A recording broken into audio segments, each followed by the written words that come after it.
সবাই কাইন্ডলি আমার নামটা ঠিকভাবে লিখবেন। এবং আমার পরিচয় হচ্ছে আমি একজন রাজনৈতিক প্রশিক্ষক এবং মিস আর্ট বাংলাদেশ 2020-এ ছিলাম, কিন্তু 2024-25 বিগত 2 বছর ধরে আমি মিস আর্টের ন্যাশনাল ডিরেক্টর।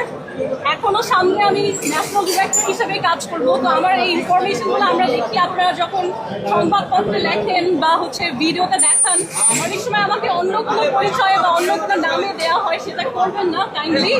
সো মিডিয়ার কাছে আমি আরেকবার ক্লিয়ার করবো, মেঘনা আলম, রাজনৈতিক প্রশিক্ষক, মিস আর্ট বাংলাদেশের ন্যাশনাল ডিরেক্টর। দয়া করে আমাকে মডেল, অভিনেত্রী এগুলো বলবেন না, এগুলো একটু পড়তে আমার কাছে লজ্জা লাগে, কারণ আমি কখনোই কোনো জায়গায় অভিনয় করিনি।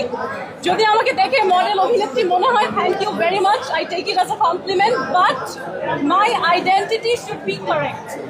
সব জায়গায় যেখানে ইউজ করবেন, কিপ দ্য কারেক্ট আইডেন্টিটি। আর আদালতে আসলে আমার মনে হয় ইনভেস্টিগেশন প্রসিডিউরটা চলছে এবং এটা যাতে আরো ত্বরান্বিত হয়। আজকে জাজ বললেন যে তারাও তাগিদ দেবেন, তো আমি একটু মনে করি যে আমরা আশাবাদী হতে পারি। I have the same question as you. আমিও আসলে এই প্রশ্নটা করছি যে সেটা নিয়ে কি হচ্ছে, এবং আমি আশা করি যে খুব দ্রুতই আমরা জানতে পারবো, because I am also confuse what's happening. তবে এটা আসলে একটা ভুয়া ফালতু মামলা, এটা আমরা এখন সবাই বুঝি।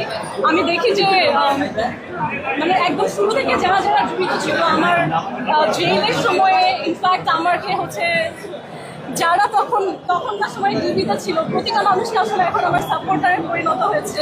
সবাই আমার ফেসবুক ফ্রেন্ড, সবার সাথে আমরা হাসি মুখে কথা বলি, তো সবাই বুঝতে পারছে যে এটা একটা তুচ্ছ ফালতু মামলা, ফ্রিভোলাস মামলা।